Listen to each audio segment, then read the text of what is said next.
Hello दोस्तों, मैं हूँ रवि। आज हम लोग बात करने जा रहे हैं जिस टॉपिक पे, उसके पहले मैं आपका स्वागत करता हूँ हमारे इस यूट्यूब चैनल पे।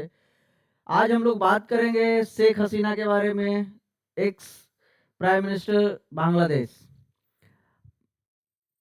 Farmer prime minister Bangladesh Sheikh Hasina अभी इंडिया में है, जैसा कि हम लोग सब लोग जानते हैं। वहाँ से बार-बार एक आ रहा है कॉल कि शेख हसीना को वापस किया जाए, एक्स्ट्राडाइट किया जाए, इंडिया से बांग्लादेश में भेजा जाए। उसके कई सारे कारण हैं। एक पॉलिटिकल एनिमिटी भी है, दूसरा उनके ऊपर कई केसेस चल रहे हैं, जो कि क्रिमिनल केसेस हैं। उसमें कुछ पॉलिटिकली मोटिवेटेड केसेस भी हैं। ज़्यादातर करके पॉलिटिकली मोटिवेटेड केसेस ही हैं। तो अभी इंडिया और बांग्लादेश का अब तक जो फ्रेंडशिप रहा है,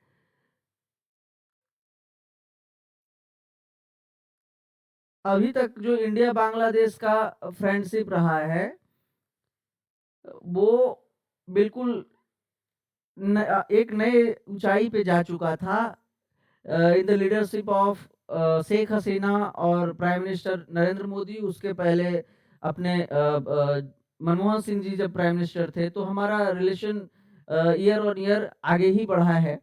अब इस पे हम लोग बात करें कि हमारे एक अच्छे दोस्त कंट्रीज़ के फॉर्मर प्राइम मिनिस्टर, जिनके साथ कि हम लोगों ने इतना काम किया, इतना आगे बढ़े, अब उनको उनके ऊपर जो तख्तापलट हो गया है, तो चार्जेज़ लगा दिए गए हैं। तो क्या हमारे पास कोई ऑप्शन है कि हम उनको बचा पाएँ? जब उनके ऊपर हमला हुआ, उनके आवास पे हमला हुआ, तो इंडिया ने उन्हें सुरक्षित निकाल लिया और अभी वो इंडिया में रह रही हैं। अब हम लोग बात करना शुरू करेंगे कि हम लोग बात करना चाह रहे हैं कि इंडिया के पास ऑप्शंस क्या हैं?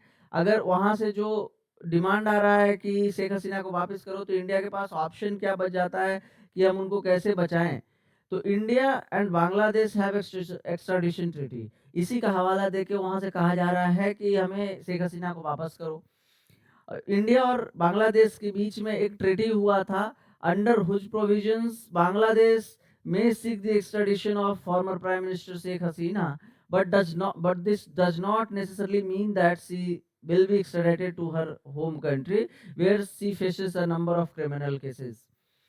तो ये ट्रीटी तो है, लेकिन इस ट्रीटी के आधार पे 100% ये नहीं कहा जा सकता कि हम लोग उनको एक्स्ट्राडाइट करके उनको वापस भेज देंगे। बांग्लादेश के जो इंटरिम गवर्नमेंट हैं, उनकी बातों को मान के उनको वापस भेज देंगे। नेक्स्ट हम लोग बात करें कि India and Bangladesh have an extradition treaty. तो ये कब बना, कैसे बना, ये समय के साथ कैसे आगे बढ़ा?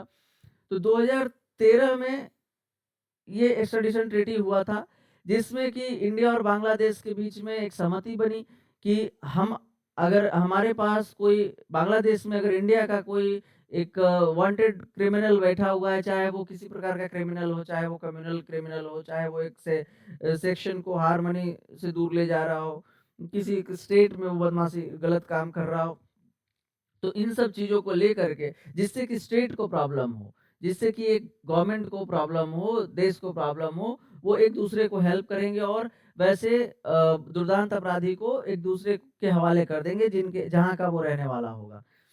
इसमें 2016 में एक अमेंडमेंट भी किया गया to simplify and hasten the exchange of fugitive between this two countries. Fugitive मतलब होता है भगोड़ा। अब जो एक देश मान लीजिए क्राइम करके कोई भाग गया, इंडिया में क्राइम किया और बांग्लादेश भाग गया, तो इसको हास्टेन करने के लिए और सिंप्लीफाई करने के लिए पूरे इस प्रोसेस को एक अमेंडमेंट किया गया, जिसके तहत कई सारे नॉर्थ ईस्ट में जो सेपरेटिस्ट थे, उल्फा के आतंकवादी थे, उन सबको एक्स्ट्राडाइट करके इंडिया लाया भी गया और इंडिया से भी कुछ लोगों को बांग्लादेश भेजा गया, जो कि अभी जेल में है। और 2-4 दिन पहले अभी न्यूज़ आ रहा था कि वहाँ से 1200 के करीब कैदी, जो कि आतंकवादी थे, जो कि गलत गतिविधियों में इन्वॉल्व थे, वो जेल तोड़ के भाग चुके हैं। तो ये सब चिंता का विषय है। अभी 2016 के अमेंडमेंट के आधार पे और 2013 में जो ये बना था हमारा ट्रीटी इंडिया और बांग्लादेश के बीच में, इसके आधार पे हम लोग क्या कर सकते हैं? आप लोग कमेंट में पढ़ के और कमेंट में बताइएगा, और अगर इसमें कुछ कमी रह गई हो तो बताइएगा हमें, मैं उसको पूरा करूँगा। Provisions of the treaty, according to the treaty, India and Bangladesh supposed to extradite individuals if he has been charged or with have been found guilty of or are wanted for committing an extradite offences, मतलब उस तरह का कोई offence हुआ हो जो कि उसने कमिट किया हो किसी देश में, इंडिया या बांग्लादेश में, वो गिल्टी फाउंड हो, या फिर कुछ ऐसे काम जो कि कोर्ट उसको बताया, कोर्ट के द्वारा वो कहा गया है कि इसको एक्स्ट्राडाइट करना चाहिए, तो उस केस में प्रोविजन है कि एक्स्ट्राडाइट किया जा सकता है। लेकिन there are exception of this rules, and what those exceptions are, we are discussing about the exceptions of these rules. Then as far as the exception is concerned, the treaty has that extradition may be refused if the offense is of a political nature. अगर political nature का कोई offence हो, जैसे कि political nature कहने का मतलब कोई पॉलिटिकली मोटिवेटेड, जैसा कि हमने आपको पहले बताया कि अगर पॉलिटिकली मोटिवेटेड किसी के ऊपर चार्ज लगाया गया है, तो उस केस में सामने वाले देश के द्वारा रिफ्यूज किया जा सकता है एक्स्ट्राडाइट करने से। Since Hasina is a political player and claim to seek political asylum in India, और शेख हसीना, जैसा कि हम सब लोग जान रहे हैं कि वो प्राइम मिनिस्टर थी, तो प्राइम मिनिस्टर थी तो पॉलिटिकल प्लेयर तो हैं ही। तो और उन्होंने शायद, अभी तो कुछ न्यूज़ में है नहीं ऐसा, न्यूज़ इन डेवलपमेंट है ये, न्यूज़ इन ट्रांजिशन है, तो इसमें अगर कुछ डेवलपमेंट होता है तो मैं वो भी बताऊँगा। अभी तक उन्होंने शायद इंडिया से असाइलम के लिए अप्लाई नहीं किया है। अगर वो असाइलम के लिए अप्लाई करती हैं, असाइलम मतलब इंडिया में रहने के लिए अगर अप्लाई करती हैं वो, तो वो इस पे फिर मैं नया वीडियो लेके आऊँगा। उन्होंने अमेरिका से और इससे ब्रिटेन से ये असाइलम के लिए डिमांड किया था, बट दोनों ने उनको रिफ्यूज़ कर दिया। आगे कहा जा रहा है कि एक्स्ट्राडिशन कुड बी रिफ्यूज़्ड, तो ये किस आधार पे, इसमें क्या प्रोविज़न है, कौन से प्रोविज़न्स के आधार पे हम लोग इसको रिफ्यूज़ कर सकते हैं। तो आर्टिकल 17 है और आर्टिकल 8 है, सॉरी आर्टिकल 7 है और आर्टिकल 8 है। इसमें कहा जाता है कि पहले तो वहाँ कोर्ट में चलेगा प्रोसीडिंग बांग्लादेश में। बांग्लादेश के कोर्ट अगर अगर बांग्लादेश का कोर्ट अगर वहाँ से कहता है कि हमें एक्स्ट्राडाइट करके लाओ, तो वहाँ से रिक्वेस्ट किया जाएगा इंडियन जुडिशरी को, इंडियन कोर्ट्स को, इंडियन कोर्ट्स को रिक्वेस्ट किया जाएगा। अब यह है कि इंडिया के कोर्ट अगर उसको एक्सेप्ट करती है, इंडिया का सुप्रीम कोर्ट या किसी हाई कोर्ट में अगर रिक्वेस्ट किया जाता है, जैसे दिल्ली में है तो दिल्ली हाई कोर्ट में अगर, या फिर सुप्रीम कोर्ट में, मोस्ट प्रोबेबली सुप्रीम कोर्ट में ही रिक्वेस्ट किया जाएगा।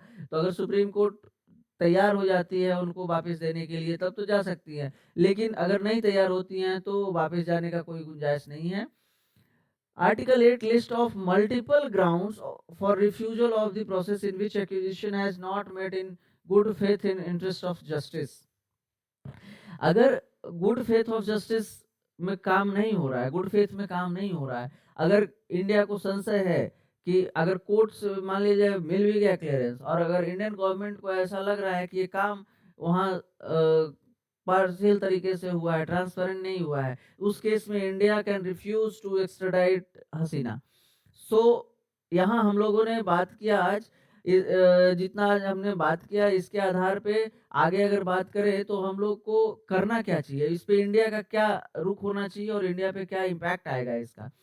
तो जैसा कि हम लोग जानते हैं कि friends can be changed but never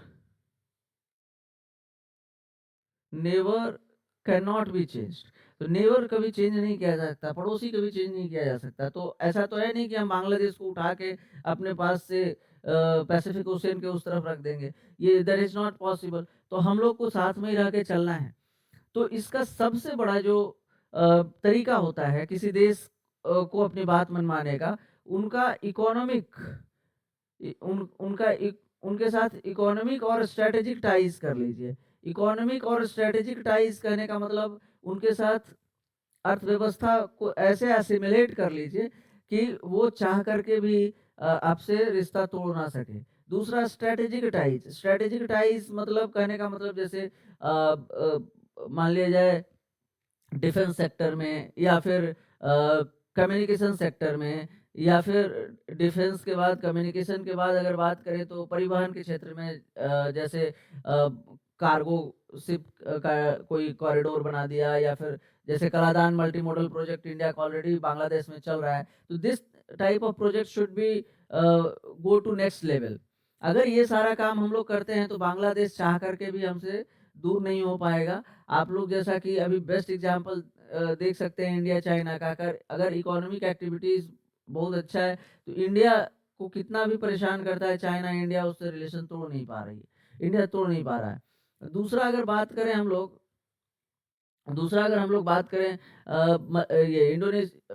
Malaysia के साथ भी वही हुआ। इंडिया का डीप टाइज था, इकोनॉमिक टाइज था, जिसके कारण मलेशिया चाह करके भी इंडिया से दूर नहीं हो पाया। और अभी आप लोग को न्यूज़ आप लोग भी देखे होंगे, 18 द्वीपों को, छोटे-छोटे द्वीपों को इंडिया के हवाले किया है वहाँ के डेवलपमेंट कार्य को देखने के लिए। दूसरा पॉइंट अगर बात करें तो should keep check and balance between liberal and hardliner group. देखिए हर सेक्शन में, हर देश में, हर समाज में कोई हार्डलाइनर होता है तो कोई लिबरल होता है। तो लिबरल को भी और हार्डलाइनर को भी, दोनों को हम लोग को खुश रखना पड़ेगा। ये इसके लिए हम लोग को स्ट्रैटेजी बना के चलना पड़ेगा। This is only an interim government. So हाँ, एक और चीज़ है कि ये इंटरिम गवर्नमेंट है, ये परमानेंट तो है नहीं, ये टेम्पररी है। टेम्पररी है। तो टेम्पररी गवर्नमेंट की बातों को ज़्यादा सीरियस लेने की ज़रूरत नहीं है। इसके अलावा हम लोग अगर बात करें तो हम लोग जो नेक्स्ट गवर्नमेंट आएगा उनके साथ आगे कैसे लॉन्ग टर्म रिलेशन बना के चलना है, उस पे हम लोग को देखना पड़ेगा। इसी के साथ मैं अपने वीडियो को समाप्त करता हूँ। इसमें और अगर कुछ लगता है आप लोग को कि इसमें कुछ और ऐड ऑन करना चाहिए तो प्लीज़ इसमें कमेंट कीजिए, मुझे कमेंट सेक्शन में बताइए। लाइक कीजिए, हमारे वीडियो को शेयर कीजिए, सब्सक्राइब कीजिए। आपके लिए बहुत मेहनत से वीडियो बना रहे हैं। आप लोग को भी फ़ायदा होगा और शेयर कीजिए तो कई लोगों को और फ़ायदा होगा। इसी के साथ मैं वीडियो का लास्ट करता हूँ, एंड करता हूँ। Thank you.